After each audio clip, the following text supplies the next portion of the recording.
तो निफ्टी को एक बार रिव्यू करते हैं, जिससे हमारे पास एक ट्रेड प्लान, एक बायस रहेगा फॉर द अपकमिंग वीक। तो इस हफ्ते हमें क्या प्राइस एक्शन देखने को मिला है?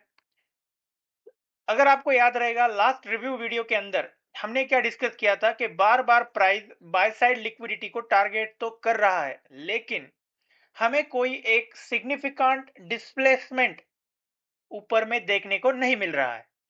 तो सिंपल ट्रेड प्लान हमने बनाया था कि अगर यहां पर कहीं पर भी इंटरमीडिएट टाइम फ्रेम के ऊपर हमें कोई एक रिसेंट लो ब्रेक देखने को मिलता है, जिससे हमें एक स्ट्रक्चर शिफ्ट कंफर्म होगा, तो ये लो हमें टारगेट होता हुआ देखने को मिल सकता है इस वीक के अंदर। और कुछ वैसे ही हुआ।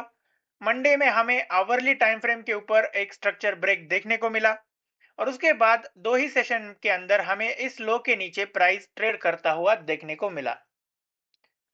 अब उसके बाद यहां पर और भी ज्यादा नीचे में पोटेंशियल था, लेकिन यहां पर जो वेडनेसडे को नाइट में फेड रेट डिसीजन इवेंट हुआ, उसके बाद हमें थर्सडे और फ्राइडे को यहां पर एक अपसाइड का मूव देखने को मिला है।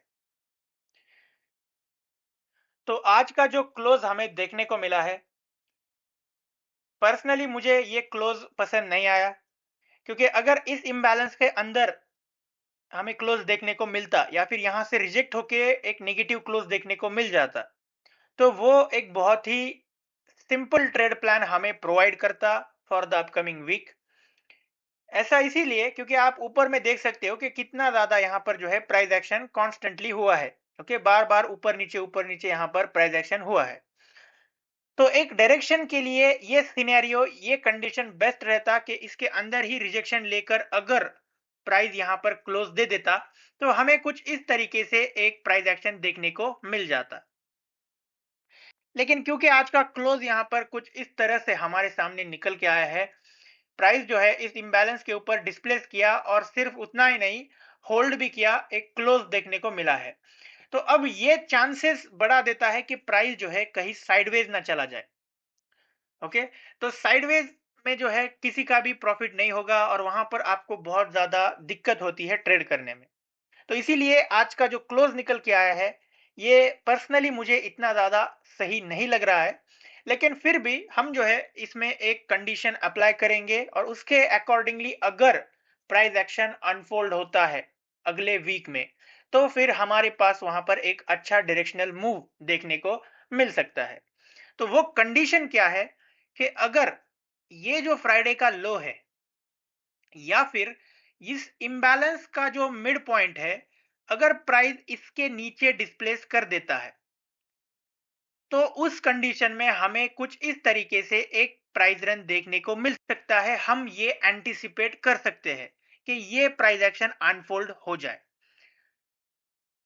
नहीं तो अगर प्राइस यहीं पर होल्ड करता है, ओके, एक दो सेशन यहीं पर ट्रेड करता है, तो मोस्ट लाइकली हमें जो है यहाँ पर एक साइडवेज बिहेवियर ही देखने को मिल सकता है। प्राइस ऊपर नीचे करेगा।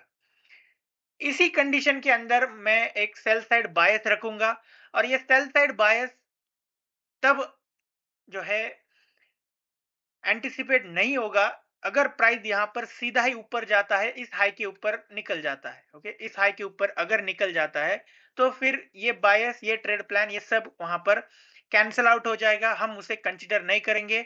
और ऊपर में ट्रेड करना भी जो है इतना ज्यादा फेवरेबल नहीं रहेगा, क्योंकि हम ऑलरेडी ऑल टाइम हाइज के पास में ट्रेड कर रहे हैं। हालांकि कर सकते हैं, मैं आपको एज यूजुअल टेलीग्राम के ऊपर अपडेट्स लेवल्स डाल दूंगा, लेकिन जो हमें एक डायरेक्शनल बायस चाहिए, उसके मुकाबले, उसके अकॉर्डिंगली हमें जो है यहाँ पर एक क्लीन प्राइस एक्शन चाहिए, तो वो वहां पर नहीं मिल रहा है। अगर इस हाई के ऊपर निकल जाता है, तो सेल साइड का बायस कैंसिल आउट हो जाएगा।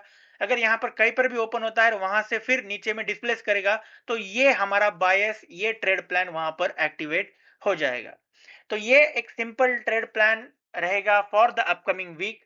ओके, बेसिकली सेल साइड का ही बायस आप बोल सकते हो, लेकिन उसके पीछे एक कंडीशन है कि अगर ऐसा होगा तो ही वो वहां पर एंटिसिपेट होगा, हम उसे अप्लाई करने को देखेंगे। नहीं तो जो है हमें यहाँ पर साइडवेज प्राइस एक्शन देखने को मिल सकता है, जिसमें हमें मोस्ट लाइकली स्कैल्प्स करने होंगे, ना कि कोई डायरेक्शनल ट्रेडिंग। तो उम्मीद है आपको ये एनालिसिस, ये रिव्यू समझ में आ गया होगा। समझ आया हो तो लाइक कर देना और अगर आप चैनल पे नए हैं तो सब्सक्राइब कर देना। मिलते हैं नेक्स्ट वीडियो में, तब तक के लिए goodbye and take care.